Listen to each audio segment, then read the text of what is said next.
அதிக அபிஷேகம், அதிக எதிர்ப்பு. இதான் இன்றைக்கி ஆண்டவர் தருகிற தலைப்பு. அதிக அபிஷேகம், அதிக எதிர்ப்பு. 1 சாமுவேலின் புஸ்தகம் 16வது அதிகாரம் 12-13 வசனங்கள். ஆள் அனுப்பி அவனை அழைப்பித்தான். சேர்ந்து வாசிங்க. அவன் சிவந்த மேனியும் அழகிய கண்களும் நல்ல ரூபமும் உள்ளவனாய் இருந்தான். அப்பொழுது கர்த்தர், இவன்தான், நீ எழுந்து இவனை அபிஷேகம் பண்ணு என்றார். அப்பொழுது சாமுவேல் தைல கொம்பை எடுத்து அவனை அவன் சகோதரர் நடுவிலே அபிஷேகம் பண்ணினான். அந்நாள் முதற்கொண்டு கர்த்தருடைய ஆவியானவர் தாவீதின் மேல் வந்து இறங்கி இருந்தார். சாமுவேல் எழுந்து ராமாவுக்கு போய்விட்டான். எல்லாரும் கண்களை மூடி ஜெபம் பண்ணுவோம். பரலோக தகப்பனே, பரிசுத்த ஆவியானவரே, இந்த காலை நேரத்தில் நீர் எங்களோடு பேசும்படியாக நாங்கள் வாஞ்சிக்கிறோம். உம்முடைய சத்தத்தை நாங்கள் கேட்க வாஞ்சிக்கிறோம். உம்முடைய சத்தத்தை நாங்கள் கேட்டு உம்முடைய வசனத்தின்படி நடக்க நாங்கள் வாஞ்சிக்கிறோம். ஆவியானவர் உம்முடைய சத்தத்தை எங்கள் காதுகளில் தொனிக்க பண்ணுவீராக. இயேசுவின் நாமத்தில் பிதாவே, ஹல்லேலூயா. சத்தம் ஒரு அல்லேலூயா சொல்லுவோம். ஹல்லேலூயா. அப்பொழுது சாமுவேல் தைல கொம்பை எடுத்து அவனை அவன் சகோதரர் நடுவிலே அபிஷேகம் பண்ணினான். அந்நாள் முதற்கொண்டு கர்த்தருடைய ஆவியானவர் தாவீதின் மேல் வந்து இறங்கியிருந்தார். அல்லேலூயா, ஸ்தோத்திரம். அவன் மேலே அபிஷேக தைலம் ஊற்றப்படுகிறது. ஆவியானவர் அவன் மேலே வந்து இறங்குகிறார். 13ஆம் வசனத்தில் தாவீதின் மேல் ஆவியானவர் இறங்குகிறார். 14ஆம் வசனத்தில் சவுலை விட்டு ஆவியானவர் வெளியேறுகிறார். ஒருவனோடு உள்ளே வருகிறார், ஒருவனை விட்டு வெளியே போகிறார். தேவனுடைய பிள்ளைகளே, ஆவியானவர் எந்த இடத்துல இருப்பார்னா, அவருடைய வார்த்தைக்கு கீழ்ப்படுகிறவர்களோட கர்த்தருடைய ஆவியானவர் இருப்பார். சவுல் கர்த்தருடைய வார்த்தை கீழ்ப்படியவில்லை. 1 சாமுவேல் 15ஆம் அதிகாரம் 22-23 வசனங்களை நாம் வாசிக்கும் போது, ஸ்தோத்திரம், ரெண்டகம் பண்ணுதல், பில்லி சூனிய பாவத்திற்கும் முரட்டாட்டம் பண்ணுதல் அவபக்திக்கும் விக்கிரக ஆராதனைக்கும் சரியாக இருக்கிறது. ஸ்தோத்திரம். கர்த்தருடைய வார்த்தையை நீர் புறக்கணித்தபடியினால், கர்த்தரும் உம்மை ராஜாவாக இராதபடி புறக்கணித்தார்னு சொல்லப்பட்டிருக்கு. கர்த்தருடைய வார்த்தையை புறக்கணிக்க கூடாது, கீழ்ப்படிய வேண்டும். கர்த்தருடைய வார்த்தைக்கு நாம் கீழ்ப்படிவது ஆண்டவர் நமக்கு தருகிற ஒரு பெரிய பாக்கியம். ஆண்டவருடைய வார்த்தை கீழ்ப்படியும் போதுதான் ஆவியானவர் நம்ம கூட இருப்பார். பைபிள் சொல்லுகிறது, கீழ்ப்படுகிறவர்களுக்கு தந்தரின பரிசுத்த ஆவி. கீழ்ப்படுகிற ஒவ்வொருவருக்கும் பரிசுத்த ஆவியானவர் என்ன செய்கிறார்? ஆமென். கிருபைகளை தருகிறார். எதை தருகிறார்? கிருபைகளை தருகிறார். ஆவியானவருக்கு நாம் கீழ்ப்படிய வேண்டும். ஆவியானுடைய சத்தத்திற்கு நாம் உடனே செவி சாய்க்க வேண்டும். அதுதான் ஆண்டவர் நம்மிடத்தில் எதிர்பார்க்கிற ஒன்று. ஆவியானவரோட நடப்பது. இன்னைக்கு நாம் பெற்றுக்கொள்ள வேண்டியது அதிக அபிஷேகம். அதிக அபிஷேகம் வரும்போது அதிக எதிர்ப்பும் இருக்கும். அபிஷேகம் பெருக பெருக சவால்களும் பெருகி கொண்டே இருக்கும். இன்றைக்கு அதைத்தான் கர்த்தருடைய வார்த்தையிலிருந்து நாம் தியானிக்க போகிறோம். கர்த்தருடைய வார்த்தை கீழ்ப்படியாத மனுஷனை விட்டு ஆவியானவர் விலகி போய்விட்டார். ஆண்டவர் பல நேரம் எச்சரிப்பார், கீழ்ப்படியாவிட்டால் நம்மை விட்டு விலகி போய் விடுவார். ஸ்தோத்திரம். அபிஷேகத்தின் அளவு நம்முடைய வாழ்க்கையில் பெருக வேண்டும். எல்லாரும் சொல்லுங்க, அபிஷேகத்தின் அளவு நம்முடைய வாழ்க்கையில் பெருக வேண்டும். ஆமென். கைகளை உயர்த்தி அல்லேலூயா சொல்லுவோம். அபிஷேகத்தின் அளவு நம்முடைய வாழ்க்கையில் பெருக வேண்டும். அதைத்தான் ஆண்டவர் எதிர்பார்க்கிறார். ஒவ்வொரு நாளும் ஸ்தோத்திரம், இந்த அனாயிண்டிங் வந்து நமக்குள்ள ஸ்தோத்திரம் பெருகி கொண்டே இருக்கணும், இன்க்ரீஸ் ஆகணும். அதற்கு தான் தினமும் ஜெபிக்கணும், வசனத்தை தியானிக்க வேண்டும், தினமும் கர்த்தரை ஆராதிக்க வேண்டும். எதற்காகனா நமக்குள் இருக்கிற அந்த அளவு, அபிஷேகத்தின் அளவு பெருகுவதற்காக. கைகளை உயர்த்தி அல்லேலூயா சொல்லுவோம். அல்லேலூயா. நல்ல சத்தமா ஒரு அல்லேலூயா சொல்லலாமா? கர்த்தர் நல்லவர். அபிஷேகத்தின் அளவு பெருகணும். ஸ்தோத்திரம். அதான் ரொம்ப முக்கியமான ஒரு காரியம். ஒவ்வொரு நாளும் இதற்காக ஜெபம் பண்ணுங்க. ஒவ்வொரு நாளும் புது எண்ணெய் அபிஷேகத்துக்காக ஜெபிக்கணும். கர்த்தர் நமக்கு தருகிற சில அனுபவங்களை, இந்த அதிக அபிஷேகம் ஸ்தோத்திரம் நம்ம எதற்குள் வழி நடத்துகிறது? இந்த அதிக அபிஷேகம் நம்முடைய ஜீவியத்தை எப்படி மாற்றுகிறது? இந்த அதிக அபிஷேகம், ஸ்தோத்திரம், எப்படிப்பட்ட நிலைமைக்குள் நம்மை கொண்டு வருகிறது? 1 சாமுவேல் 16ஆம் அதிகாரம் 18ஆம் வசனத்தை வாசிக்கும் போது, அப்பொழுது அந்த வேலைக்காரரில் ஒருவன் பிரதியுத்தரமாக, இதோ பெத்லகேமியனாகிய ஈசாயின் குமாரன் ஒருவனை கண்டிருக்கிறேன். அவன் வாசிப்பதில் தேறினவன், அவன் பராக்கிரமசாலி, யுத்த வீரன், காரிய சமர்த்தன், சௌந்தரியம் உள்ளவன், கர்த்தர் அவனோட கூட இருக்கிறார் என்றான். அபிஷேகம் வந்த உடனே அழைப்பு வருது. ஸ்தோத்திரம், அழைப்பு வருகிறது. என்ன அழைப்பு? ஸ்தோத்திரம், சவுலுக்கு ஊழியம் செய்ய, சவுலுக்குள் இருக்கிற பொல்லாத ஆவியை விரட்டுவதற்கு. சில ஆட்கள் பொல்லாத ஆவி பிடித்தவங்களை பார்த்தா முகமே கொடூரமாக இருக்கும், ஒரு தேவ பிரசன்னம் இருக்காது, அப்படியே யார் அடிக்கலான்னு தான் நிற்பாங்க. அந்த அந்த ஸ்பிரிட், மாம்சத்தின் ஆவி வந்துருச்சுனாலே ஸ்தோத்திரம், நம்ம வாழ்க்கையில் பிரச்சனை ஆரம்பிச்சுட்டு அர்த்தம். முதல் குறிப்பு, அதிக அபிஷேகம் நம்மை தேவைக்கு நேராய் வழி நடத்தும். எழுதி கொள்ளுங்கள், தேவைக்கு நேராய் நடத்தும். எங்கே நீட் இருக்கு, தேவை எங்கே இருக்கிறது, அங்கே கர்த்தர் நம்மளை கொண்டு போவார். இந்த அபிஷேகம் நமக்குள்ள பெருக பெருக ஆண்டவர் நம்மை ஊழியத்துக்கு நேராக கொண்டு போவார். எங்கே தேவை இருக்கிறதோ அங்கே அனுப்புவார். அபிஷேகத்துக்கு தேவை இருக்கிறது. அப்போ அபிஷேகம் பெறலைன்னா தேவை சந்திக்கப்படாது. உங்கள் வாழ்க்கையின் ஒரு பகுதி வெறுமையாகவே இருக்கும். போராட்டமான பகுதியை எப்படி ஜெயிப்பீங்க? அபிஷேகத்தினால தான் ஜெயிக்க முடியும். 18ஆம் வசனம் சொல்லுகிறது, அவன் வாசிப்பதில் தேறினவன். அப்படின்னா என்ன அர்த்தம்? ஏற்கனவே அவனுக்கு கர்த்தர் இந்த திறமையை கொடுத்திருந்தார். ஏற்கனவே இந்த திறமை இருக்கு. அபிஷேகம் வரும்போது இந்த திறமையும், இந்த அபிஷேகம் வரும்போது அது 2 மடங்கு ஸ்தோத்திரம் கர்த்தருக்காக பயன்படுவதற்கு உதவி செய்யும். நமக்கு இயற்கையாகவே சில திறமைகளை கர்த்தர் தந்திருப்பார். இயற்கையாகவே சிலருக்கு நல்லா பேசுவாங்க, பேச்சு திறமை இருக்கும். இப்போ அவங்க மேலே ஆவியானவர் இறங்கி பயன்படுத்தும் போது நல்ல பிரசங்கியாக மாறுவாங்க. இயற்கையாகவே ஸ்தோத்திரம் சிலர் நல்ல பாடுகிற அந்த திறமை இருக்கும். அப்போ அபிஷேகம் வரும்போது இன்னும் அது என்ன செய்யும்? அதிகமாகும், இன்னும் பெருகும். சில பொதுவாகவே ஒரு விஷயத்தை நல்ல ஆராய்ச்சி பண்ணுற கிருபை இருக்கும். அதே நேரம் அபிஷேகம் வரும்போது வேதத்தை ஆராய ஆரம்பித்து ஸ்தோத்திரம் வேதத்தில் இருக்கிற நிறைய மகத்துவங்களை வெளியே கொண்டு வருவாங்க. ஏற்கனவே தாவீதுக்கு இந்த திறமை இருக்குது.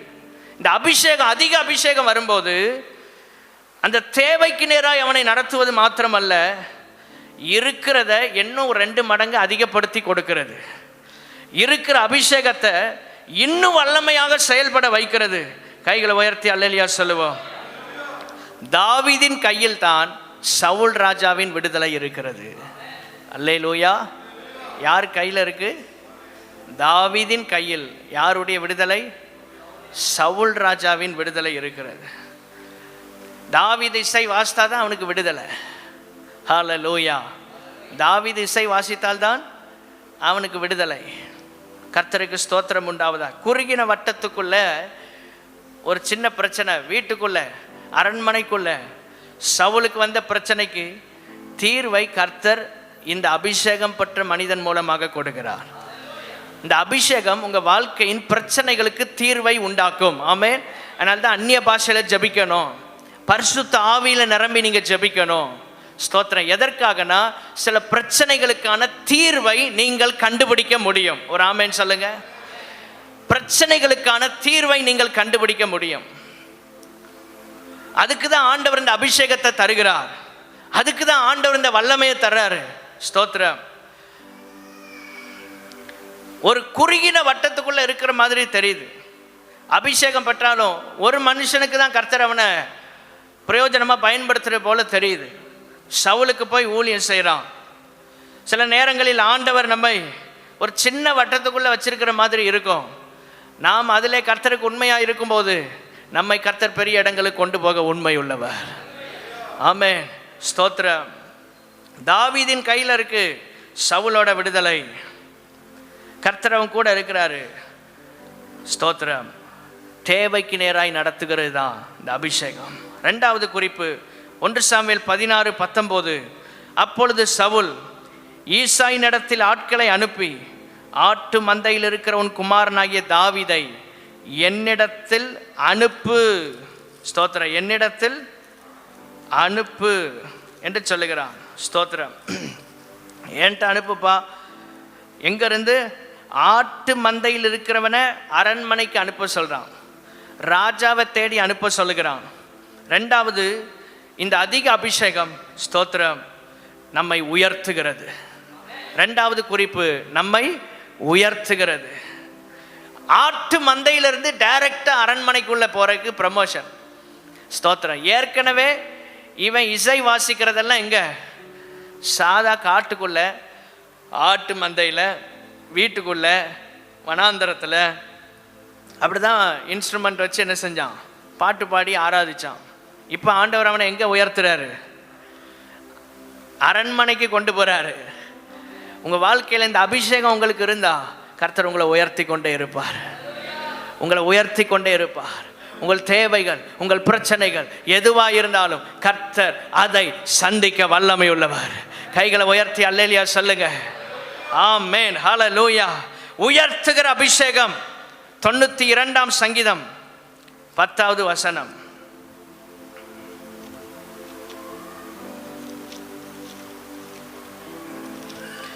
சங்கீதம் 92:10.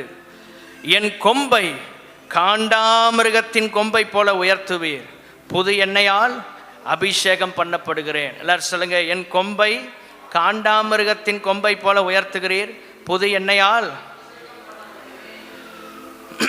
காண்டாமிருகத்தின் கொம்பு, அதான் உயர்த்துகிற அபிஷேகம். இஸ்ரவேல் ஜனங்கள் 430 வருஷம் ஸ்தோத்திரம். இந்த கொம்பு என்று சொல்வது ஒரு உருவக சொல், ஒரு உருவக சொல், உருவக சொல். அந்த கொம்பு இஸ்ரவேல் ஜனங்களுக்கு 430 வருஷம் உடைக்கப்பட்டு விட்டது. 70 வருஷம் பாபிலோனில் உடைக்கப்பட்டது. மறுபடியும் கர்த்தர் அந்த கொம்பை வளர பண்ணினார், முளைக்க பண்ணினார். ஆமென். மறுபடியும் கர்த்தர் அவர்களை உயர்த்தினார். ஆமென். கொம்பு உயர்த்துகிற அபிஷேகத்துக்கு அடையாளமாக இருக்கிறது. நீங்கள் இருக்கிற இந்த நிலையை விட்டு கர்த்தர் உங்களை உயர்த்த முடியும். அபிஷேகம் வரும்போது ஸ்தோத்திரம். எல்லாரும் அற்பமாக நினைச்சாங்க தாவீதை, ஆனால் கர்த்தர் அவனை உயர்த்தினார். அதற்கு என்ன ரகசியம்? அங்கே சொல்லப்பட்டிருக்கிறது, புது எண்ணெயால் அபிஷேகம் பண்ணப்படுகிறேன். ஒரு புதிய அபிஷேகம், ஒரு நியூ அனாயிண்டிங் இந்த காலை நேரத்தில் நீங்கள் பெற்றுக்கொள்ளணும். ஒரு புதிய அபிஷேகத்தை பெற்றுக்கொள்ளுங்கள். நாம் பல வருடத்துக்கு முன்பாக அபிஷேகம் பெற்றிருந்தாலும் இந்த காலை நேரத்தில், இந்த வருஷத்தின் கடைசி ஞாயிறு ஆராதனையில் ஒரு புதிய அபிஷேகத்தை நாம் பெற்றுக்கொள்ள வேண்டும். இந்த கொம்பை கர்த்தர் உயர்த்துறார். எதை வைத்து? புது எண்ணெயால் அபிஷேகம் பண்ணப்படுகிறேன். இந்த புது எண்ணெயால் அபிஷேகம் பண்ணப்படும் போது கர்த்தர் நம்மை உயர்த்துகிறார். எத்தனை பேர் உயர்த்தப்பட விரும்புகிறீங்க? கர்த்தரே உங்களை உயர்த்த விரும்புகிறார். நாம ஒரு நாள் நம்மளை உயர்த்த நினைக்கவே கூடாது. ஒரு அல்லேலூயா சொல்லுங்க. ஒரு நாள் நம்ம ஸ்தோத்திரம் இன்னொருவரை பார்த்து அந்த மாதிரி ஆகணும், இந்த மாதிரி ஆகணும் நினைக்கக்கூடாது. கர்த்தரே நம்மை உயர்த்துவார். ஏற்ற காலத்தில் கர்த்தர் நம்மை உயர்த்தும்படிக்கு அவருடைய பலத்த கரத்திற்குள் அடங்கி இருக்க வேண்டும். ஸ்தோத்திரம். அடங்கி இருக்க வேண்டும், அடங்கி இருக்க வேண்டும். தேவனுடைய பிள்ளைகளே ஸ்தோத்திரம். புது எண்ணெய் அபிஷேகம் நமக்கு தேவை. புது எண்ணெய் அபிஷேகம் அவனை உயர்த்துகிறது. எப்படிப்பட்ட உயர்வு? அரண்மனைக்குள்ள போறான், ஒரே நாள் அவனுடைய வாழ்க்கை மாறுகிறது. அபிஷேகம் வரும்போது ஸ்தோத்திரம், ஒரு நிமிஷத்தில் உங்கள் வாழ்க்கை சேஞ்ச் ஆயிரும். உங்கள் பழக்க வழக்கங்கள் மாறிடும். உங்களுடைய வாழ்க்கையின் தரம் உயரும். ஸ்தோத்திரம். அதுக்கு ஒரே நாளில் நம்ம கோடீஸ்வரன் ஆகணும் அப்படி அந்த அர்த்தம் இல்லை. அப்படி பைபிள் சொல்லலை. பணக்காரன் ஆக்குவது தேவனுடைய சித்தம் அல்ல, நம்மை ஆசீர்வதிப்பது தேவனுடைய சித்தம். ஆகவே நீங்கள் ஒரே நாளில் அப்படி போயிடலாம் நினைக்காதீங்க. கர்த்தர் நம்மை படிப்படியாக உயர்த்துகிறவர். அதே நேரத்தில் இந்த அபிஷேகம் வரும்போது சில நேரங்களில் எதிர்பாராத உயர்வு நம்மை தேடி வரும். 21ஆம் வசனத்தை பாருங்க. 1 சாமுவேல் 16:21. அப்படியே தாவீது சவுலிடத்தில் வந்து அவனுக்கு முன்பாக நின்றான். அவன் இவனை மிகவும் சிநேகித்தான். அவனுக்கு இவன் ஆயுததாரியானான். உள்ளே போனோன்னே ப்ரமோஷன் தான். ஆடு மெய்ப்பனுக்கு இப்போ என்ன பொறுப்பு? ஆயுததாரி. ஒரே நாளில். தேவனுடைய பிள்ளைகளே, நம்ம பார்வைக்கு இது ஒரே நாளில் வந்த உயர்வாக இருந்தாலும் எத்தனையோ வருஷங்கள் தாவீது இதற்கு பின்னால் கர்த்தரை உண்மையாக சேவித்திருக்கிறான். ஒரே நாளில் வந்த உயர்வு தான். அரண்மனைக்குள்ளே போனோன்னு ஆயுததாரி. இந்த பொறுப்பு யாருக்கு கிடைக்கும்?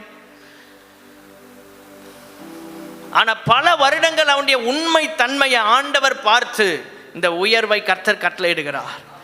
உயர்வு மட்டும் வரணும்னு அவங்க வாழ்க்கையில் உண்மையாக இருங்க. ஸ்தோத்திரம். உங்கள் வாழ்க்கையில் கர்த்தருக்கு உண்மையாக இருங்க. தேவனுடைய சபைக்கு உண்மையாக இருங்க. வார்த்தையில் உண்மையாக இருக்கணும். அந்த உண்மை தான் நம்ம வாழ்க்கையில் ஆசீர்வாதத்தை கொண்டு வருகிறது. ஹல்லேலூயா. நீதிமொழிகளின் புஸ்தகம் 8ஆம் அதிகாரம் 20ஆம் வசனம். உண்மையுள்ள மனுஷன் பரிபூரண ஆசீர்வாதங்களை பெறுவான். ஆமென். ஸ்தோத்திரம். உண்மையுள்ள மனுஷன் பரிபூர்ண ஆசீர்வாதம். அது ஆண்டவர் தர்ற ஆசீர்வாதம். ஆண்டவர் தந்திருக்கிற பொறுப்புகளில் உண்மையாக இருங்க. ஆண்டவர் தந்திருக்கிற ஊழியத்தில் உண்மையாக இருங்க. ஸ்தோத்திரம். சிலர் கர்த்தர் தனக்கு கொடுத்த ஊழியத்தை உண்மையாக செய்கிறதில்ல. நமக்கு என்ன ஊழியத்தை கொடுத்தாரோ அதை உண்மையாக செய்யணும். அதுதான் கர்த்தர் நம்மிடத்தில் எதிர்பார்க்கிற ஒன்று. எவ்வளவு போராட்டம், எவ்வளவு பிரச்சனை வந்தாலும் உண்மையாக இருங்க. அதிக அபிஷேகம், அதிக எதிர்ப்பு தான், மாற்றமே இல்லை. தாவீது வாழ்க்கையில் அவனுக்கு இருந்த அபிஷேகத்துக்கும் அளவில்லை, அவனை சுற்றி இருந்த எதிர்ப்பிற்கும் அளவில்லை. 40 வருஷம் சொல்ல போனால் இன்னும் வாழ்நாளின் சில பகுதிகளில் அவன் போராட்டங்களையே சந்தித்தான். அபிஷேகம் நமக்கு ஒரு பக்கம் ஆசீர்வாதத்தை கொண்டு வந்தாலும் இன்னொரு பக்கம் எதிர்ப்பையும் நமக்கு கொண்டு வரும். ஆனால் அது எல்லாவற்றிலும் தாவீது உண்மையாக இருந்தான். ஆண்டவர் இந்த உண்மை தன்மையை தான் நம்மிடத்தில் எதிர்பார்க்கிறார். ஸ்தோத்திரம். உண்மை இல்லைன்னா கர்த்தருடைய ஆசீர்வாதம் வராது. ஆசீர்வாதங்கள் தடைபடும். ஆசீர்வாதங்கள் தடைபடும். ஆண்டவருக்குரிய காரியங்களில் உண்மையாக இருக்கணும். ஜெபிக்கிறதில் உண்மையாக இருங்க. 1 மணி நேரம் ஜெபம் பண்ணுவோன்னு தீர்மானம் எடுத்துட்டு 1/2 மணி நேரம் கூட ஜெபிக்காமல் இருக்கக்கூடாது. அந்த ஜெப நேரத்தை உண்மையாய் ஆண்டவர் சமூகத்தில் செலவிட கர்த்தர் கிருபை தருவாராக. 5 நிமிஷம் கூடுறனால பிரச்சனை இல்லை, போட்ட நேரத்தை விட குறைஞ்சிடக்கூடாது. தேவனுடைய பிள்ளைகளே, ஸ்தோத்திரம். வந்த உடனே பொறுப்பு கிடைக்கி. நம்ம பார்வையில் அப்படிதான். வந்த உடனே சவுல், ஸ்தோத்திரம், தாவீதை கண்ட உடனே பொறுப்பை கொடுத்துட்டாரு. மற்றவங்களுக்கு எப்படி இருந்திருக்கும்? ஸ்தோத்திரம். வந்த உடனே பொறுப்பா? அதுக்கு பின்னால பல வருடங்கள் தாவீது கர்த்தரை உண்மையாக பின்பற்றி இருக்கிறான். இன்னைக்கு மனுஷன் பார்வையில் நமக்கு நம்ம காரியங்கள் வித்தியாசமாக இருக்கலாம். ஆனால் கர்த்தருடைய பார்வையில் நாம் விலையேறப்பட்டவர்கள். பல வருடங்கள் அவன் உண்மையாக கர்த்தரை சேவித்தனால தான் பைபிள் சொல்கிறது. 1 சாமுவேல் 22ஆம் அதிகாரம் 14ஆம் வசனத்தை வாசிக்கும் போது, அகிமலேக் ராஜாவுக்கு பிரதியுத்தரமாக, உம்முடைய எல்லா ஊழியக்காரரிலும் தாவீதை போல ராஜாவுக்கு மருமகனும் உம்முடைய கட்டளைகளின்படி செய்து வருகிறவனும் உம்முடைய வீட்டிலே கனம் உள்ளவனுமாய் இருக்கிற உண்மை உள்ளவன் யார்? அல்லேலூயா. உங்கள் வீட்டில் இவனை மாதிரி உண்மையான ஆள் யார்யா? ஊருக்கு தெரியுது, உலகத்துக்கு தெரிகிறது தாவீது உண்மை உள்ளவன்னு. சவுலுக்கு மட்டும் தெரியலை. சவுலுக்கு பயம். ஸ்தோத்திரம். தன்னை காலி பண்ணிடுவானோ. நான் ஒன்றை சொல்கிறேன், தைரியமாக சொல்கிறேன், அபிஷேகம் நம்ம கூட இருந்தா, ஸ்தோத்திரம், எத்தனை காம்படிஷனுக்கு நடுவுலையும் கர்த்தர் நம்மளை உயர்த்தி கொண்டே இருப்பார். ஏன் பயப்படணும்? ஏன் பயம்? அபிஷேகம் இல்லை. அபிஷேகம் இல்லாத மனுஷன்தான் பயப்படுவான். ஸ்தோத்திரம். நம்மளை விரட்டிடுவாங்களோ, நம்மளை காலி பண்ணிடுவாங்களோ, ஸ்தோத்திரம், நமக்கு ஏதாவது தீங்கு நடந்துருமோ, நம்மளை கைவிட்டுருவாங்களோ, இதெல்லாம் சவுலுக்கு வந்த பயம். இன்னைக்கு யாருக்காவது அந்த பயம் இருந்தால் இன்னைக்கு ஆண்டவர் சமூகத்தில் ஒரு புது எண்ணெய் அபிஷேகத்தை நீங்கள் பெற்றுக்கொள்ள வேண்டும். கைகளை உயர்த்தி அல்லேலூயா சொல்லுவோம். அபிஷேகம் உங்கள் கூட இருந்தா ஒன்றும் உங்களை மேற்கொள்ள முடியாது. ஆமென். உங்களை ஜெயிக்க கர்த்தர் விடவே மாட்டார். ஒரு அல்லேலூயா சொல்லலாமா? எதை கண்டு சோர்ந்து போக வேண்டிய அவசியம் இல்லை, எதை கண்டு பயப்பட வேண்டிய அவசியம் இல்லை. ஸ்தோத்திரம். கர்த்தர் எல்லாத்தையும் அற்புதமாக அழகாக செய்ய வல்லமை உள்ளவர். ஒரு அல்லேலூயா சொல்லலாமா? ஸ்தோத்திரம். உயர்வு வருகிறது உங்கள் வாழ்க்கையில். இந்த வருஷத்தின் கடைசி ஆராதனையில் கர்த்தர் உங்களோட பேசுகிறார். கர்த்தர் உங்களுக்கு உயர்வை தருகிறார். ஒரு அல்லேலூயா சொல்லலாமா? கர்த்தர் உங்களுக்கு உயர்வை தர விரும்புகிறார். ஆச்சரியப்பட்டாங்க. ஸ்தோத்திரம். தாவீதுக்கு எப்படி இவ்வளவு காரியங்களை அவன் சமாளித்து போகிறான், இவ்வளவு பிரச்சனைகளை, எதிர்ப்புகளை எப்படி அவனால் சமாளிக்க முடிகிறது? சவுலே ஆச்சரியப்படுறான். ஸ்தோத்திரம். சவுல் ஒரு கட்டத்தில் தாவீதை பார்த்து சொல்கிறான், அவன் தந்திரவாதி அப்படின்னு சொல்கிற அளவுக்கு கர்த்தர் இந்த தாவீதை அற்புதமாக பாதுகாத்தார். உங்கள் பிஸ்னஸ்க்கு எத்தனை போட்டிகள் வந்தாலும் உங்களை ஜெயிக்க முடியாது. உங்கள் மேலே அபிஷேகம் இருந்தா கைகளை உயர்த்தி அல்லேலூயா சொல்லுங்க. உங்கள் பக்கத்திலே இன்னொருத்தன் போட்டிக்கு போட்டாலும் நீங்கள் பயப்பட வேண்டிய அவசியம் இல்லை. உங்களுக்கு வேண்டிய ஆசீர்வாதத்தை கர்த்தர் உங்களுக்கு தருவார். ஊழியத்திலும் அதே காரியம்தான். ஒரு அல்லேலூயா சொல்லலாமா? எதுவும் நம்ம கூட இருக்கும் நிரந்தரம் இல்லை. ஸ்தோத்திரம். பதவிகள், பொறுப்புகள் வரும் போகும். ஆனால் இதை நம்ம என்ன செய்யக்கூடாது? நம்ப வேண்டிய அவசியம் இல்லை. கர்த்தரை நாம் நம்ப வேண்டும். கர்த்தரை சார்ந்து கொள்ள வேண்டும். அபிஷேகத்தில் நாம் நிற்கணும். அதுதான் நம்மளை உயர்த்தும். ஒரு அல்லேலூயா சொல்லுங்க. அதுதான் நம்மளை உயர்த்தும். வேற எதுவும் நம்மளை உயர்த்த முடியாது. ஊழியத்தை பொறுத்த வரைக்கும் எதையோ சர்க்கஸ் பண்ணி அப்படி இப்படி தலைகீழ நின்று ஒன்றும் சாதிக்க முடியாது. ஒன்றை நான் புரிந்து கொண்டதை சொல்லுகிறேன். ஆண்டவருடைய கிருபை இல்லாமல் எதையும் சாதிக்க முடியாது. ஊழியத்தில் ஒரு இன்ச்சு கூட நகல முடியாது. அதே தான் உங்கள் தனிப்பட்ட வாழ்க்கையிலும் ஆண்டவருடைய கிருபை இல்லாமல் ஒரு இன்ச்சு கூட நீங்கள் முன் செல்வதற்கு முடியவே முடியாது. அவர் கிருபையை நம்ம வாஞ்சிக்கணும். கைகளை உயர்த்தி ஆமென். ஹல்லேலூயா. ஸ்தோத்திரம். அவருடைய கிருபையை வாஞ்சிக்க வேண்டும். அவர் கிருபை இல்லாமல் நம்ம இல்லை. அவர் கிருபை இல்லாமல் நம்ம இல்லை. மூன்றாவதாக 1 சாமுவேலின் புஸ்தகம் 17வது அதிகாரம் 49, 50, 51. 1 சாமுவேல் 17ஆம் அதிகாரம் 49, 50, 51 தாவீது அந்த அதிக அபிஷேகம். 3வது குறிப்பு, வெளியே இருக்கும் பிரச்சனைகளுக்கான தீர்வை உண்டாக செய்கிறார். வெளியே இருக்கும் பிரச்சனைகளுக்கான தீர்வை உண்டாக செய்வார். எழுதி கொள்ளுங்கள்.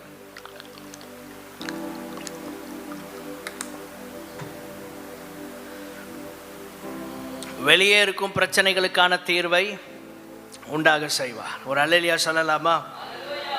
இவ்வளோ நாளும் சவுல் வீட்டுக்குள்ளே இருந்த பிரச்சனைக்கு தீர்வை கண்டுபிடிச்சான். அங்கே தங்கியிருந்து நல்ல இன்ஸ்ட்ருமெண்ட் வாசித்து, எப்பெல்லாம் பிசாசு பிடிக்கும் அப்போல்லாம் இவன் இசைக்கருவி எடுத்து வாசித்து ஆராதிக்கும் போது அந்த பிசாசு ஓடிடும். ஒரு அல்லேலூயா சொல்லாமா? முதல்ல தனிப்பட்ட வாழ்க்கையில் நல்ல வர்ஷிப் பண்ணான், ஆராதித்தான். அபிஷேகம் வந்த பிற்பாடு இந்த ஆராதனை ஊழியமாக மாறுகிறது. இந்த ஆராதனை ஊழியமாக மாறுகிறது. பல வருடங்கள் காட்டிலையும் வனாந்தரத்திலையும் இருந்து ஸ்தோத்திரம் தன்னுடைய வாழ்க்கையில் பர்சனலாக கர்த்தரை ஆராதித்தவன் இந்த அபிஷேகம் வந்ததுக்கப்புறம் அவன் என்ன செய்கிறான்? ஸ்தோத்திரம். சவுல் இருந்த வீட்டுக்கு போய் அங்கே வாசிக்கிறான். அவனுக்கு அற்புதம் நடக்கிறது.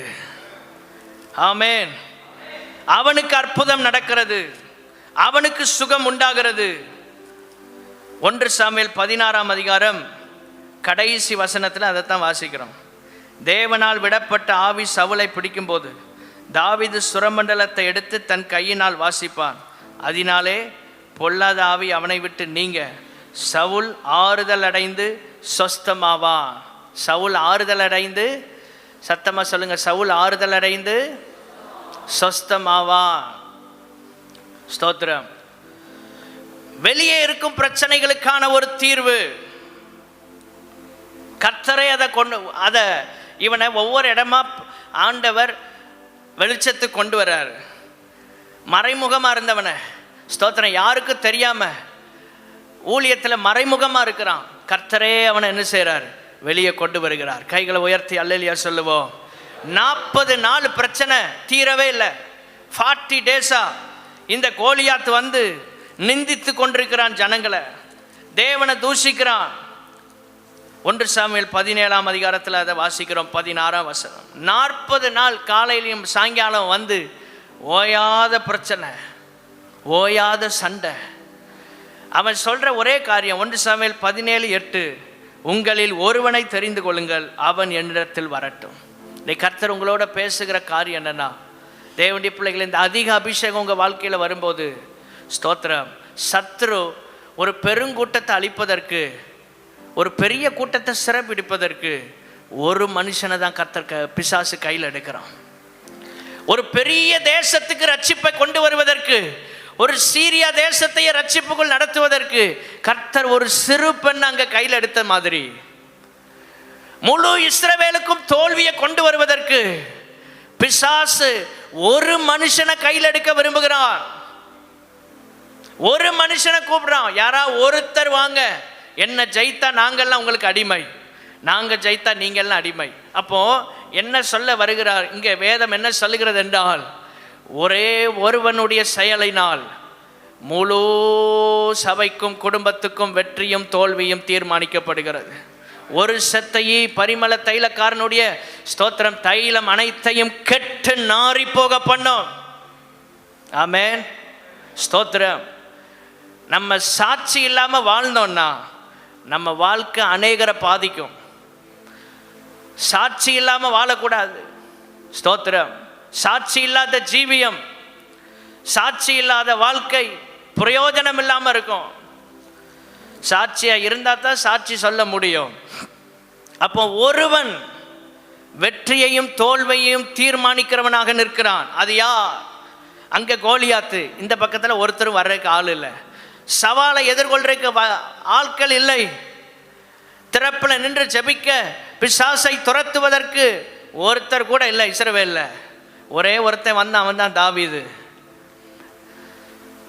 சில பிரச்சனைகளை தனி நபர்கள் தான் சந்திக்க முடியும். அவ்வளோ பெரிய கூட்டமாக நின்ன போதும் இந்த யுத்தம் யாருக்கு இடையில நடக்குன்னா தனி நபர்களுக்கு நடையில் நடக்கிறது. இவ்வளோ போராட்டத்துக்கு நடுவிலும் ஸ்தோத்திரம், யுத்தம் யார் இடத்துல நடக்கு? கோலியாத்துக்கோ தாவீதுக்கோ, கோலியாத்துக்கோ தாவீதுக்கோ. எத்தனை பேர் இருந்தாலும் சில பிரச்சனைகளை நீங்கள் தனியாக தான் எதிர்கொள்ள வேண்டியிருக்கும். இராணுவமே இருக்கு இஸ்ரவேல்ல, ஒருத்தர் கூட வெளியே வரல. ஒரே ஒரு தாவீது வருகிறான். ஸ்தோத்திரம். ஒரே ஒரு தாவீது வருகிறான். வீட்டுக்குள்ள பிரச்சனையை தீர்த்து ஸ்தோத்திரம் அங்கே ஆராதித்து விடுதலை பண்ணவன் இப்போ ஆண்டவர் அங்கேருந்து அவனுக்கு ஒரு ப்ரமோஷனை கொடுத்து இப்போ ஊருக்கு கொண்டு வரார். நாட்டு பிரச்சனையை தீர்க்கிறதுக்கு, தேசத்தின் நலனுக்காக கர்த்தர் கொண்டு வரார். கொஞ்சத்தில் உண்மையாக இருந்தால் கர்த்தர் அநேகத்தின் மேல் நம்மை அதிகாரியாய் வைப்பார். சிறிய பிரச்சனையை உண்மையாக தீர்த்தான். அது இவங்க சவுலுக்கெல்லாம் வந்து ஆராதனை நடத்த முடியாதுன்னு சொல்லியிருந்தான்னா ஒரு தனி நபருக்காக ஆராதனை நடத்தினான். அவனை கர்த்தர் ஒரு தேசத்துக்கே ஆராதனை வீரனா மாத்தினார். கைகளை உயர்த்தி அல்லேலூயா சொல்லுவோம். கொஞ்சத்தில் உண்மையாக இருக்கணும். ஆமென், ஸ்தோத்திரம். கொஞ்சத்தில் உண்மையாக இருக்கணும். ஆண்டவர் அநேகத்தின் மேல் அதிகாரியாக்குவார். ஆண்டவருடைய நடத்துதலை புரிந்து கொள்ளணும். இன்னொருவருக்கு கர்த்தர் செய்கிறவதை வைத்து எனக்கும் அப்படி தான் கர்த்தர் செய்யணும்னு கேட்காதீங்க, அதுதான் தவறான காரியம். ஸ்தோத்திரம். இன்னொருவருக்கு கர்த்தர் செய்ததை வைத்து எனக்கும் அப்படியே கர்த்தர் செய்வார்னு போனீங்கன்னா நீங்கள் விழுந்து போவீங்க. கிறிஸ்தவ வாழ்க்கையில் யாரையும் யாருக்கு கர்த்தர் செய்கிறதையும் பார்க்க வேண்டாம். அப்படி செய்யும் போது கர்த்தரை ஸ்தோத்திரம் பண்ணுங்க. எனக்காக கர்த்தர் ஒரு வழியை வைத்திருப்பார், அதில் கர்த்தர் எனக்கு அற்புதம் செய்வார். கைகளை உயர்த்தி அல்லேலூயா சொல்லுவோம். அநேக நேரம் மற்றவங்களுக்கு கர்த்தர் செய்கிறத கேட்டு நம்ம சோர்ந்து போயிடுறோம். அநேக நேரம் பிறருக்கு கர்த்தர் கொடுக்குற ஆசீர்வாதத்தை வைத்து நம்ம சோர்ந்து போகிறோம். காரணம் என்னவென்றால் எனக்கும் அதே வழியில் தான் கர்த்தர் செய்யணும். இன்றைக்கி ஆண்டவர்கிட்ட பலவந்தம் பண்ணுறோம், கர்த்தர் எனக்கும் அப்படி தான் செய்யணும். அது எப்படி கர்த்தர் செய்ய முடியும்? ஒவ்வொருவரையும் கர்த்தர் ஒவ்வொரு விதமாக நடத்துகிற ஒரு நல்ல தேவன். ஹல்லேலூயா. மோசையை கொண்டு கர்த்தர் வித்தியாசமாக நடத்தினார், யோசுவாவை கொண்டு வித்தியாசமாக நடத்தினார். இதை வேதத்தில் நம்ம வாசிக்கிறோம். எலியாவை கொண்டு வித்தியாசமான ஊழியங்களை செய்தார், எலிசாவை கொண்டு வித்தியாசமாக கர்த்தர் ஊழியம் செய்தார். பேதுருவை கொண்டு கர்த்தர் வித்தியாசமாக பயன்படுத்தினார், பவுலை சற்று வித்தியாசமாக பயன்படுத்தினார். தேவனுடைய பிள்ளைகளை, நாம் எல்லாரும் கர்த்தருக்காக இருக்கிறோம், கர்த்தருக்காக செய்ய போகிறோம். ஆனால் கர்த்தர் நம்மை வித்தியாசமான நிலையில் பயன்படுத்த விரும்புகிறார். ஒரு அல்லேலூயா சொல்லுவோம். கொஞ்சத்துல உண்மை, கர்த்தர் தந்த சிறிய காரியங்கள்ல உண்மையா இருங்க. ஸ்தோத்திரம். சில சின்ன காரியத்தை கொடுத்தா அதை அசட்டையா நினைப்பாங்க. அவங்களுக்கெல்லாம் பெரிய பெரிய பொறுப்பை கொடுக்காங்க. நான் அதோட குறைஞ்சாலாம். ஸ்தோத்திரம். சில நேரம் ஆண்டவர் நமக்கு கிருபையா தருவார். நமக்கு ஒருவேளை அதில் பெரிய நம்ம நல்ல செய்யக்கூடிய திறமை இல்லாட்டாலும் கிருபையில் தருவார். ஆனால் சிலர் இப்படி யோசிக்கிறனால மறுபடி கர்த்தர் அந்த வாய்ப்பை தராமலே போயிடுவார். நம்ம வாழ்க்கையில் ஆண்டவர் சில காரியங்களை கிருபையில் தருவார். நம்ம ரொம்ப பெரிய திறமைசாலின்னு இல்லை, நம்ம பெரிய திறமை இருக்குன்னு சொல்லி தருவதில்லை. மாறாக நம்ம மேல் வைத்த அன்பினால், ஸ்தோத்திர, நமக்கு இருக்கிற வாஞ்சையினால் தருவார். அப்போ கர்த்தருக்கு முன்னால் தந்ததில் நாம் உண்மையாக இருக்கும்போது இன்னும் கர்த்தர் நம்மை உயர்த்த வல்லமை உள்ளவர். கைகளை உயர்த்தி அல்லேலூயா சொல்லலாமா? அற்பமாக நினைக்கக்கூடாது. 2 பேர் இருந்தாலும் ஜெபம் பண்ணணும், 2000 பேருக்கும் ஜெபம் பண்ண தெரியணும். அல்லேலூயா ஸ்தோத்திரம். அதுதான் ஆண்டவர் நமக்கு கற்றுக் கொடுத்தது. எங்கே 2-3 பேர் என் நாமத்தினாலே கூடி இருக்கிறார்களோ, 3 பேர் நடுவிலையும் இருப்பார், 2 பேர் நடுவிலையும் இருப்பார், ஒரு ஆள் ஜெபம் பண்ணாலும் வருவார். 1000 பேர் இருக்கிற இடத்துலையும் இயேசு இருப்பார். ஹல்லேலூயா. ஆகவே தாவீதை போல ஆண்டவர் அவனை படிப்படியாக தான் கொண்டு போகிறாரு. 4வதாக 1 சாமுவேல் 23ஆம் அதிகாரம், 1 சாமுவேல் 23ஆம் அதிகாரம் 13ஆம் வசனம், 24ஆம் வசனம், 25ஆம் வசனம், 29ஆம் வசனம். நீங்கள் அதை வாசித்து பார்க்கும்போது தாவீது பயங்கரமாக அலக்களிக்கப்படுகிறான். 4வது அதிக அபிஷேகம். ஸ்தோத்திரம். நிரந்தரமாக தங்க முடியாத அலைச்சல்களை உண்டாக்குகிறது. எழுதிக் கொள்ளுங்கள். 4வதாக நிரந்தரமாக தங்க முடியாத அலைச்சல்களை உண்டாக்குறது. அதாவது அவன் வாழ்க்கை ஒரு ஸ்டேபிளாக இல்லை. ஸ்தோத்திரம். இன்றைக்கி ஒரு இடம், நாளைக்கு ஒரு இடம், நாளை கழிச்சு ஒரு இடம், இப்படியே அவன் வாழ்க்கை சவுலுக்கு பயந்து ஓடிட்டே இருக்கிறான். அதைத்தான் நம்ம பைபிளில் வாசிக்கிற 13ஆம் வசனத்தில் பார்க்கும்போது, ஸ்தோத்திரம், அந்த கேகிலா ஊரில் தங்குறான். கர்த்தர்கிட்ட கேட்டபோது கர்த்தர் சொல்ல, இந்த மக்கள் ஒன்றை ஒப்பு கொடுத்துருவாங்கப்பா சவுல் கையில். அப்போ அங்கேருந்து புறப்பட்டு அடுத்த இடத்துக்கு போகிறான், வனாந்தரத்துக்கு போகிறான். சீப் வனாந்தரத்தில் போய் அங்கே ஒரு மலையில் தங்குகிறான். 14ஆம் வசனம். கேகிலாவுக்கு போகிறான், சீப்பு வனாந்தரத்தில் உள்ள மலைக்கு போகிறான். அடுத்து ஸ்தோத்திரம் மாகோன் வனாந்தரத்துக்கு போகிறான். படிப்படியாக பாருங்க. ஸ்தோத்திரம். 29ஆம் வசனத்துக்கு வரும்போது என் கேதியில் தங்குகிறான். 1 சாமுவேல் 24ஆம் அதிகாரம் 1-2 வசனங்கள். துரத்திட்டே வர்றான். வாழ்க்கை பூரா பிரச்சனை, இந்த வருஷமெல்லாம் பிரச்சனை, வியாதி, கண்ணீர், கஷ்டம், ஓரா துரத்தி அடிக்குது, நம்மளை விரட்டி அடிக்கிறது. ஸ்தோத்திரம். இளைப்பாறுதல் இல்லை, சமாதானம் இல்லை, மன அமைதி இல்லை. வாழ்க்கையின் போராட்டங்கள் துரத்தி துரத்தி அடிக்குது. நிம்மதியற்ற ஜீவியம், சமாதானமற்ற ஜீவியம். ஆனால் கர்த்தர் அதற்கு நடுவில் உங்களுக்கு ஒரு நாள் மன அமைதியையும் இளைப்பாறுதலையும் தர வல்லமை உள்ளவராக இருக்கிறார். அதிக அபிஷேகம், அதிக எதிர்ப்பை நாம் சந்திக்க வேண்டிய ஒரு சூழ்நிலைக்குள் கொண்டு போனாலும் நிரந்தரமாக ஒரு நாள் கர்த்தர் நம்மை அமைதலான ஜீவியத்திற்குள் கொண்டு வருவார். நிரந்தரமாக ஒரு இடத்துல இருக்க ஒரே அலைச்சல்கள், பிரயாசங்கள். ஸ்தோத்திரம். நிம்மதியாக ஒரு இடத்துல தூங்க முடியாது. எப்போ உயிருக்கு பயந்து கொண்டே இருக்கிறான். எப்போ சவுல் வருவான், எப்போ உயிர் போகும் தெரியல, எப்போ பிரச்சனை வரும், யார் எதிர்க்க போகிறாங்க, யாரால பிரச்சனை வரப்போகுது, இப்படி உங்கள் வாழ்க்கை அலசடிப்பட்டு கொண்டிருக்கிறதா? இன்றைக்கு கர்த்தர் உங்களை விடுவிக்க, பாதுகாக்க அவர் உண்மை உள்ளவராக இருக்கிறார். ஹல்லேலூயா. கைகளை உயர்த்தி கேளுங்க. ஆண்டவரே, என் வாழ்க்கையில் நிரந்தரமான ஒரு மன அமைதியை, ஆண்டவரே சமாதானமாய், ஆண்டவரே உம்மை ஆராதிக்கிற ஒரு சூழ்நிலையை கர்த்தர் எங்களுக்கு தருவீராக.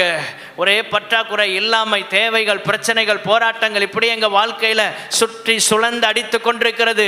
ஆனாலும் கர்த்தர் எங்கள் பக்கத்தில் எங்களுக்கு அரணாய் கோட்டையாய் இருப்பதற்காய் ஸ்தோத்திரம். அல்லேலூயா. ஐந்தாவதாக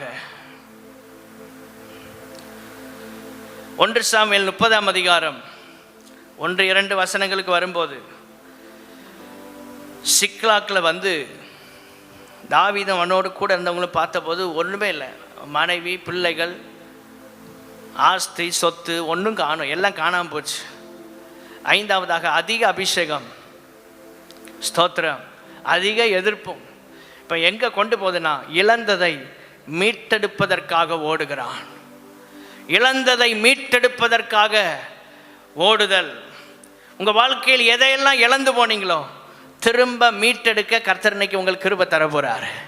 இழந்து போன ஆசீர்வாதங்கள், இழந்து போன நன்மைகள், இழந்து போன செல்வங்கள், இழந்து போன சுகம், இழந்து போன சில உறவுகள், ஆமென், உங்க வாழ்க்கையில நன்மையானதை திரும்ப கர்த்தர் கட்டி எழுப்ப போகிறார். சில தீமையான உறவுகள், பாவமான உறவுகள், அதையெல்லாம் விடணும், அதையெல்லாம் வெறுக்கணும். ஸ்தோத்திரம். அதை திரும்ப போய் பிடிச்சிடக்கூடாது. இழந்ததை திரும்ப பிடிக்கிறேன். நன்மையானதை, கர்த்தர் நமக்கென்று வைத்திருக்கிற ஆசீர்வாதங்களை, கிருபைகளை, ஆமென், திரும்ப நாம் மீட்டெடுக்க வேண்டும். இந்த வருஷத்தின் கடைசி ஆராதனையில் கர்த்தர் உங்களோட பேசுகிறார். இழந்து போன எல்லாவற்றையும் திரும்ப மீட்டெடுக்க போகிறீர்கள். கைகளை உயர்த்தி அல்லேலூயா சொல்லுங்க. இழந்து போன அனைத்தையும் திரும்ப மீட்டெடுக்க போகிறீங்க. ஆமென். கர்த்தருக்கு மகிமை செலுத்தலாமா? ஹல்லேலூயா, ஸ்தோத்திரம். கர்த்தர் கிருபை தருவாராக, கர்த்தர் கிருபை தருவாராக. உங்கள் வாழ்க்கையில் அனைத்தையும் திரும்ப மீட்டெடுக்கணும். ஆறாவதாக 2 சாமுவேலின் புஸ்தகம் 2ஆம் அதிகாரம் 10ஆம் வசனம்.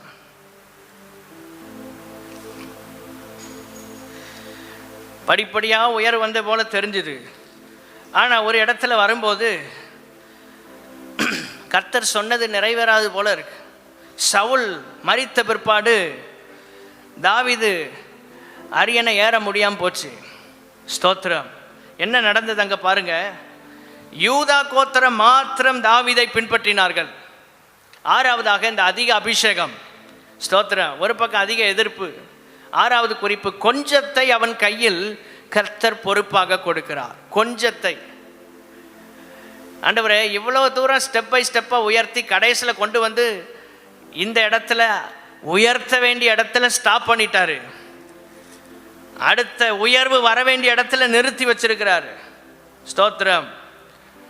ப்ரமோஷன் வராமல் தடுக்கப்பட்டிருக்கு. சிங்காசனம் வரல. என்ன செய்யறது ஆண்டவரே? ஒண்ணுமே செய்யல, அமைதியா இருக்கிறான். தாவீது ஆண்டவரை பார்த்து ஜெபம் பண்ணல. ஆண்டவரே, நீர் வாக்கு கொடுத்தீர், அபிஷேகம் பண்ணினீர், ஆனா இப்போ வேக்கன்சி இருக்கு, சிங்காசனம் காலியா இருக்கு, சிங்காசனம் வெறுமையா இருக்கு.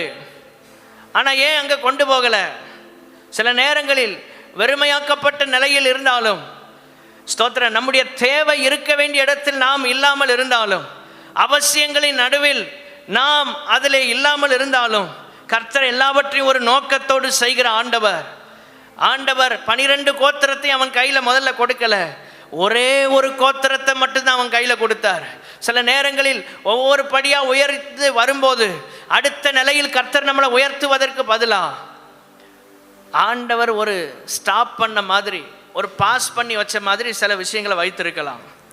தாவீதுக்கு அதுதான் நடந்தது. 10ஆம் வசனத்தில் பாருங்க, இஸ்போசேத்து ராஜாவாரம். அபிஷேகம் பண்ணது தாவீத, ராஜாவானது இஸ்போசேத்து. என்ன ஒரே குழப்பமா இருக்கு? என்ன ஆண்டவரே நடக்கிறது? ஜெபம் பண்ணல, அமைதியா இருக்கிறான். சில நேரங்களில் நமக்கு வர வேண்டிய உரிமைகள், கிடைக்க வேண்டிய ஆசீர்வாதங்கள், நன்மைகள் தடுக்கப்பட்டு இருக்கலாம். அந்த மாதிரி நேரத்தில் எப்படி இருக்குன்னு தெரியுமா? ஆண்டவர் சமூகத்தில் நம்ம அமைதியாக இருந்து கொஞ்சத்தை கொடுத்தாரு. 7.5 வருஷம் இவங்கள தான் ஆட்சி செய்கிறான். 2 சாமுவேல் 2ஆம் அதிகாரம் 11ஆம் வசனத்தை பாருங்கள். 7 வருஷம் 6 மாதம் 7.5 வருஷம் கர்த்தர் தன் கையில் கொடுத்த கொஞ்ச ஜனத்துக்கு உண்மையாக வேலை செஞ்சான். ஆமென். நான் திரும்ப சொல்கிறேன், இன்னொருவருக்கு கொடுத்ததை வச்சு உங்களை அளவிடாதீங்க. உங்கள் கையில் கொஞ்சத்தை தந்திருக்கலாம், ஆனால் இதை நீங்கள் உண்மையாக செய்யும்போது ஆண்டவர் உங்களை ஒரு நாள் எல்லாத்துக்கும் மேலே அதிகாரியாக மாற்றுவார். கைகளை உயர்த்தி அல்லேலியா சொல்லுவோம். கொஞ்சத்தை தான் கொடுத்தார். ஒன்றுமே நடக்காத மாதிரி இருக்கு. 7.5 வருஷம் கர்த்தர் எங்கே போனார்? அமைதியாக இருக்கார். வாக்கு பண்ணின தேவன் வாக்கை நிறைவேற்றாதவர் போல் இருக்கிறார். ஆனால் மறைமுகமாக கர்த்தர் உன்னை செய்து கொண்டிருந்தார். ஒரு சீக்கிரட்டை சொல்கிறேன், கர்த்தர் உங்கள் வாழ்க்கையில் அமைதியாக இருக்கும்போது ஒன்றும் நடக்கவில்லை என்று நினைத்து விடாதிருங்கள். மறைமுகமாக கர்த்தர் உங்களுக்காக ஒன்றை செய்வார். அதுதான் 2 சாமுவேலின் புஸ்தகம் 3ஆம் அதிகாரம் 1ஆம் வசனம். தாவீது வர வர பலத்தான். கைகளை உயர்த்தி அல்லேலியா சொல்லுங்க. ஒன்று உங்கள் வாழ்க்கையில் நடக்காதது போல நினைக்காதீங்க. கர்த்தர் அமைதியாக இருக்கிறாரு, கர்த்தர் பேசவே இல்லை, கர்த்தர் எனக்கு உதவி செய்யவே இல்லை, கர்த்தர் என்ன மறந்துட்டாரோ நினைக்காதீங்க. பின்னால கர்த்தர் உங்களுக்காக ஒன்றை செய்து கொண்டிருக்கிறார். நீங்கள் வர வர வர வர பலப்பட கர்த்தர் உங்களோடு கூட இருக்கிறார். கைகளை உயர்த்தி உற்சாகமா ஒரு அல்லேலியா சொல்லுவோம். திரும்ப சொல்லுங்க, தாவீது வர வர பலத்தான். எல்லாரும் சத்தமா சொல்லுங்க, தாவீது வர வர பலத்தான். வர வர பலத்து கொண்டே வருகிறான். வர வர விருத்தி அடைந்து கொண்டே இருக்கிறான். வர வர பெருகி கொண்டே இருக்கிறான். ஸ்தோத்திரம். தாவீது வர வர பலத்தான். ஆண்டவர் அவனுக்கு கொடுத்த ரிவார்டு அதான். உண்மையா இருந்தா வர வர கர்த்தர் நம்மளை பலப்படுத்திட்டே இருப்பார். கீழே போக மாட்டோம், மேலே வந்துட்டே இருப்போம். கர்த்தருக்கு உண்மையாக இருக்கிறவங்கள கர்த்தர் வர வர ஆசீர்வதித்து கொண்டே இருப்பார். கைகளை உயர்த்தி அல்லேலூயா சொல்லுங்க. வர வர பெருகணுமே தவிர வர வர கீழே போயிடக்கூடாது. தேவனுக்காக நிற்கும் போது, தேவனுக்காக ஊழியம் செய்யும் போது, உண்மையாய் செய்யும் போது வர வர கர்த்தர் நம்மளை பலப்படுத்தி கொண்டே இருப்பார். அதிகாரத்தில் இவன் இல்லை, ஒரே ஒரு கோத்திரம் தான் இவன் கையில். 11 கோத்திரங்கள் அங்கே இருக்கு. ஆனால் எண்ணிக்கை அதிகமாக இருந்த அந்த இஸ்போசேத் வர வர பலவீனப்பட்டான். கொஞ்சம் எண்ணிக்கையை வச்சிருந்த தாவீது வர வர பலப்பட்டான். ஆண்டவரே, எங்கள் கையில் நீர் தந்தது கொஞ்சமாக இருக்கலாம். ஒரு சிறிய தீக்குச்சி பெரிய காட்டையை கொளுத்திரும். உங்கள் கையில் கொடுத்தது ஒரு சிறிய தீக்குச்சா இருக்கலாம். ஒரு சின்ன கிருபையை தந்திருப்பாரு, அதை கர்த்தருக்காக பயன்படுத்துங்க. தேசத்தை சந்திக்கிற நபராக கர்த்தர் நம்மளை மாற்றுவார். தேசங்களுக்கு ஊழியம் செய்ய கர்த்தர் உங்களை கொண்டு போவார். ராஜாக்களுக்கு முன்னால கர்த்தர் உங்களை கொண்டு போவார். அதிகாரிகளுக்கு முன்னால கர்த்தர் உங்களை கொண்டு போவார். அரசியல் தலைவர்களுக்கு முன்னால கர்த்தர் உங்களை உயர்த்தி காண்பிப்பார். ஆமென். ஸ்தோத்திரம். 7வது கடைசியாக 2 சாமுவேல் 5ஆம் அதிகாரம் 1 முதல் 3 வசனங்கள். அக்காலத்தில் இஸ்ரவேலின் கோத்திரங்கள் எல்லாம் எப்ரோனில் இருக்கிற தாவீதின் இடத்தில் வந்து, இதோ நாங்கள் உம்முடைய எலும்பும் உம்முடைய மாம்சமும் ஆனவர்கள். சவுல் எங்கள் மேல் ராஜாவாய் இருக்கும் போதே இஸ்ரவேலை நடத்தி கொண்டு போனவரும் நடத்தி கொண்டு வந்தவரும் நீரே. கர்த்தர் என் ஜனமாகிய இஸ்ரவேலை நீ மேய்த்து இஸ்ரவேலின் மேல் தலைவனாய் இருப்பாய் என்று உம்மிடத்தில் சொன்னாரே என்றார்கள். இஸ்ரவேலின் மூப்பர் எல்லாரும் எப்ரோனில் ராஜாவின் இடத்தில் வந்தார்கள். தாவீது ராஜா எப்ரோனிலே கர்த்தருக்கு முன்பாக அவர்களுடைய உடன்படிக்கை பண்ணின பின்பு அவர்கள் தாவீதை இஸ்ரவேலின் மேல் ராஜாவாக அபிஷேகம் பண்ணினார்கள். கைகளை உயர்த்தி அல்லேலூயா. 7வதாக ஸ்தோத்திரம். ஒதுக்கினவர்களை வைத்தே உயர்த்தும்படியாக கிருபை தந்தார். ஒதுக்கினவர்களை வைத்தே உயர்த்தும்படியாக கிருபை தந்தார். உங்களை ஒதுக்குறவங்களை வைத்தே உங்களை கர்த்தர் உயர்த்துவார். ஆமென். ஸ்தோத்திரம். தாவீது செஞ்சது என்ன தெரியுமா? அமைதியாக இருந்தான். எல்லாரும் சொல்லுங்க, சத்தமாக சொல்லுங்க. சிலர் அமைதியாக இருப்பாங்க, நம்ப முடியாது. அமைதியாக இருந்தாலும் எப்போ பாய்வாங்கன்னு தெரியாது. ஸ்தோத்திரம். அமைதியாக இருக்கிறது, பின்னால் சைலண்ட்டாக வேறு வேலைகள் நடக்கும். ஆனால் தாவீது அமைதியாக இருந்து ஒரு வேலையும் செய்யலை அவங்களுக்கு விரோதமாக. ஸ்தோத்திரம். அவங்களுக்கு விரோதமாக தாவீது ஒன்றுமே செய்யலை, அமைதியாக இருந்தான். அவன் 2 சாமுவேல் 2ஆம் அதிகாரம் 1 வசனத்துக்கு வரும்போது, யூதாவின் பட்டணங்களுக்கு நான் போயிடுறேன் ஆண்டவரேங்கிறான். பெத்லகேமுக்கோ சொந்த ஊருக்குனாலும் நான் போயிடுறேன். வெட்ஸாயிட்டான், எதிர்பார்த்து நடக்கலை, ஆனாலும் பரவாயில்ல, நான் எங்கேயாவது ஒதுங்கி போய் உட்காந்துக்கிடுறேன் ஆண்டவரேன்னு கேட்குறான். யூதாவின் பட்டணங்கள், யூதாவில் தான் பெத்லகேம் இருக்கிறது, அதான் தாவீதின் ஊர், அங்கே தான் இயேசுவும் பிறந்தார். ஏன்னா தாவீதின் குமாரன் என்று சொல்லப்படுகிறது அல்லவா. அப்போ ஆண்டவர் சொல்றார், நீ எப்ரோனுக்கு போ. கரெக்டாக லீட் பண்ணுறார். 2 சாமுவேல் 2:1, அபிஷேகம் பெற்றவன் ஆண்டவரிடத்தில் விசாரிப்பான். இன்னைக்கு அபிஷேகம் நம்மகிட்ட இருக்குன்னா ஒவ்வொரு கட்டத்தில் கர்த்தரிடத்தில் விசாரிக்கணும். ஆண்டவர் சொல்றதை நாம் செய்யணும். கைகளை உயர்த்தி அல்லேலூயா சொல்லுவோம். பாரம்பரியமாக பழக்கப்பட்டுட்டோம் இல்லை, கர்த்தர் என்ன சொல்லுகிறாரோ அதை செய்வதற்கு கர்த்தர் நமக்கு உதவி செய்வாராக. ஆண்டவர் அப்படி நமக்கு கிருபை தருவார். எப்ரோனுக்கு போ. எப்ரோனில் போய் என்ன ஆண்டவரே செய்கிறது? அந்த இடத்துல ஒரு நாள் உன்னை தேடி எல்லாரும் வந்து உயர்த்துவாங்கப்பா. உனக்கு இப்போ தெரியாது. நீ எப்ரோனில் அமைதியாக இருந்தா, பொறுமையாக இருந்தா, என் வார்த்தைக்கு நீ கீழ்ப்படிந்து இருந்தா, உன்னை தேடி உயர்வு வரும். எப்ரோனை தேடி ஜனங்கள் வரப்போகிறாங்க. கைகளை உயர்த்தி அல்லேலூயா சொல்லுங்க. உங்களை தேடி கர்த்தர் ஆட்களை அனுப்புவார். விசுவாசிக்கிறீங்களா? அல்லேலூயா. உங்களை தேடி கர்த்தர் ஆட்களை அனுப்புவார். அதான் எப்ரோன். உங்களை தேடி ஆட்களை அனுப்புவார். ஆண்டவர் சமூகத்தில் ஜெபம் பண்ணுங்க. இந்த தாவீது கேட்டான், எங்கே போகணும்? பெத்லகேமுக்கு, யூதா பட்டணத்துக்கு எங்கேயா போயிடுற ஆண்டவரே? இல்லைப்பா, எப்ரோனுக்கு போ. எப்ரோனில் கர்த்தர் வைத்தது எதற்காகனா, தலை குனிவதற்காக இல்லை, கொஞ்சத்தை கொடுத்து ஏமாத்துறதுக்கு இல்லை, சொன்னதை செய்து முடிக்காமல் அறகுறையாக முடிக்கிறதுக்கு இல்லை. ஒரு நாள் எல்லாரும் வந்து நம்மளை உயர்த்துவதற்காக. உங்கள் உயர்வு கர்த்தருடைய கரத்தில் இருக்கிறது. எப்ரோன் எதற்காகனா, ஸ்தோத்திரம், நீங்கள் பொறுமையாய் இருக்கிற இடம். எழுதி கொள்ளுங்கள். எப்ரோன் நீங்கள் பொறுமையாய் இருக்கிற அனுபவம். எப்ரோன் நீங்கள் அமைதியாய் இருக்கிற அனுபவம். எப்ரோன் கர்த்தர் கிரியை செய்யும் வரை காத்திருக்கிற அனுபவம். கர்த்தருக்காக காத்திருப்போம். எப்ரோன்ல 7.5 வருஷம் வெயிட் பண்றான். கொஞ்சம் வருஷம் இல்லை, 1 வருஷம் இல்லை, 2 வருஷம் இல்லை, 3 வருஷம் இல்லை, 7.5 வருஷம் காத்திருக்கிறான். கர்த்தர் அவனை தேடி ஆசீர்வாதத்தை அனுப்புறார். காத்திருக்கிற தேவ பிள்ளைகளே, உங்களை தேடி கர்த்தர் ஆசீர்வாதத்தை அனுப்புவார். அதிக அபிஷேகம், அதிக எதிர்ப்பு.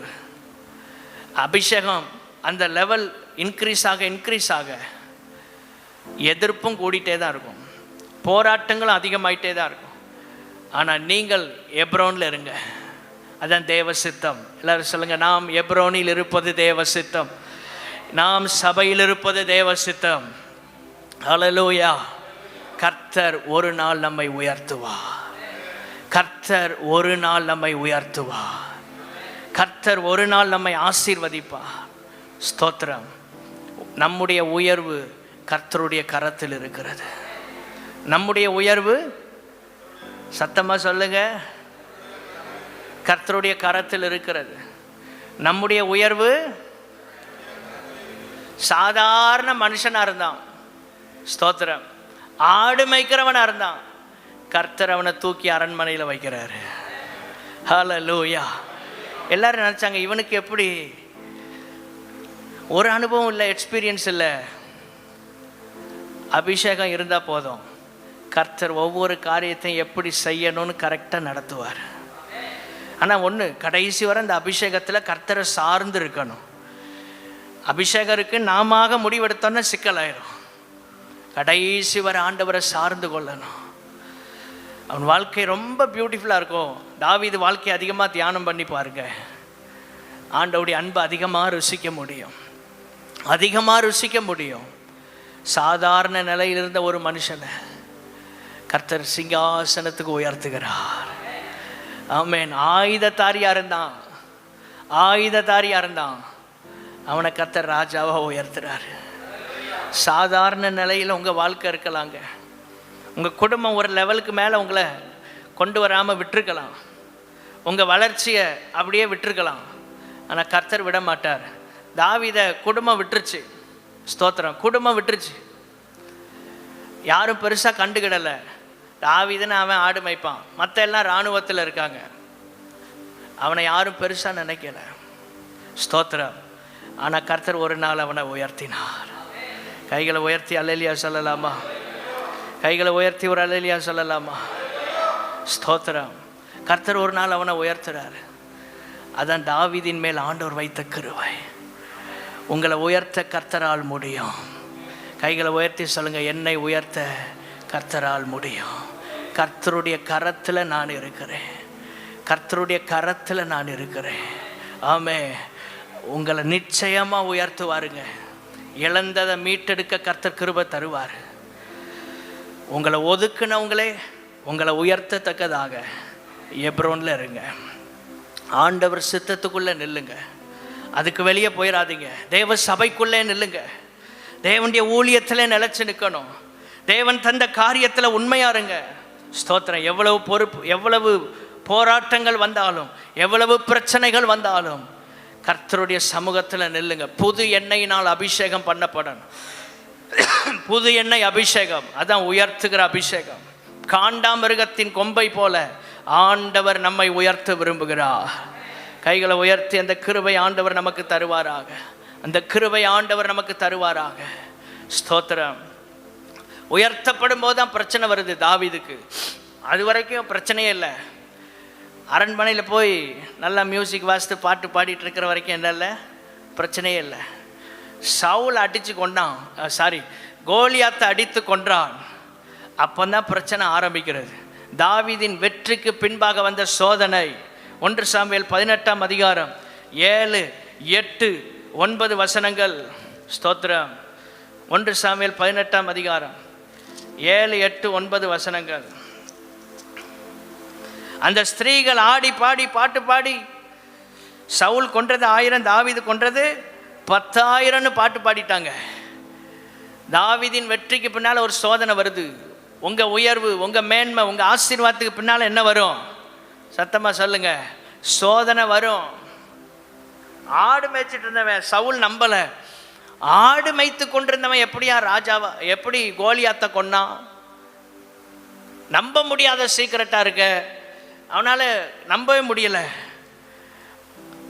ஆனாலும் அவன் மனம் பொறுக்கலை. இதை அப்படியே விட்டு போக வேண்டியதை, கடந்து போக வேண்டியதை இருதயத்துக்குள்ளே கொண்டு போயிட்டான். ஒன்றை சொல்லுகிறேன், சில பிரச்சனைகளை உங்களுக்கு விரோதமாக கர்த்தர் பிசாசு கொண்டு வருகிற சில காரியங்களை, உங்கள் மனதை சோர்வடைய பண்ணுகிற சில விஷயங்களை விட்டு போங்க, அதை கடந்து போங்க, அதை யோசிக்காதீங்க. அதுதான் பிரச்சனையாக மாறும். கடந்து போக வேண்டியது. இது ஒரு நாள் கூத்து.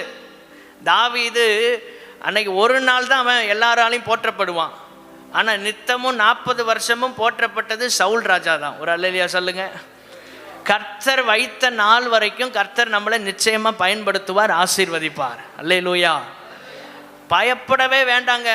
அபிஷேகம் இருந்தால் பயப்படவே வேண்டாம். ஸ்தோத்திரம். யோசிக்கவே வேண்டாம். ஆனால் கடந்து போக வேண்டியதை இருதயத்துக்குள்ளே கொண்டு போயிட்டான். அது எப்படி யோசிக்கிறான்? பிரச்சனை பெருசாகுது. கடந்து போக கர்த்தர் கிருபை தருவாராக. சில காரியங்களை மைண்டில் கொண்டு போகாதீங்க. உங்கள் வாழ்க்கை ஆசீர்வாதமாக இருக்க, உங்கள் ஜீவியம் ஆசீர்வாதமாக இருக்க, சில காரியங்களை கடந்து போங்க. அதெல்லாம் போட்டு யோசிக்காதீங்க. மைண்டில் ஏற்றாமல் கடந்து போக கர்த்தர் கிருபை தருவாராக. ஆமென். நம்ப முடியாத உயர்வு ஆண்டவர் தாவீது கொடுத்தார். நம்ப முடியாத உயர்வு. அவன் குடும்பம் அவனை இவ்வளவு தூரம் கர்த்தர் உயர்த்துவார்னு எதிர்பார்க்கல. ஸ்தோத்திரம்.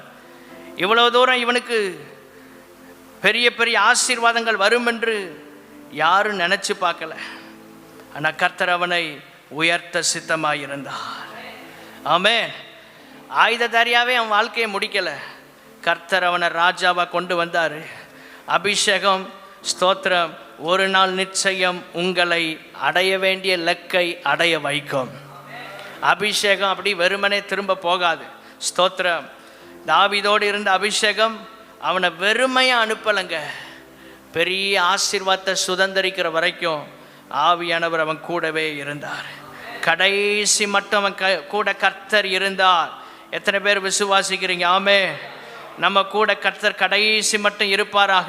கைகளை வைத்து ஒரு சின்ன ஜெபத்தை செய்யுங்க. ஆண்டவரே, என்னோடு கூட நீர் கடைசி மட்டும் வர வேண்டும். என் வாழ்க்கையின் இறுதி மூச்சுள்ள வரை நீர் என்னோடு இருக்க வேண்டும் ஆண்டவரே. நீர் என்னோடு இருக்க வேண்டும் ஆண்டவரே. இதுதான் என்னுடைய ஜெபம், இதுதான் எங்கள் விருப்பம். கேளுங்க, ஆண்டவர் சமூகத்தில் கடைசி மூச்சு இருக்கிற வரைக்கும் எங்களோடு நீர் வர வேண்டும். ரமா லகா தியந்த ரபா ஷகதியா தரபா லபா ரபா. இவ்வளவு தூரம் உயர்வான்னு நினைக்கல. 1 சாமுவேல் 22:1 இவன் அற்பமான நினைத்த குடும்பம் இப்ப தாவீதோடு வந்து சேர்ந்து விட்டது. தாவீதின் அவன் தகப்பன் வீட்டார் அனைவரும் கேட்டு அங்கே அவனிடத்துக்கு போனாங்க. அப்துல்லாம் என்கிற கெபிக்கு வந்தான். ஆண்டவர் எல்லாத்தையும் தேடி வர வைப்பார். உங்க கூட இருக்கிற ஆண்டவர் ஒரு நாள் உங்களை கைவிட மாட்டார். இருக்கிற இடத்துல எல்லாரும் எழுந்து நின்று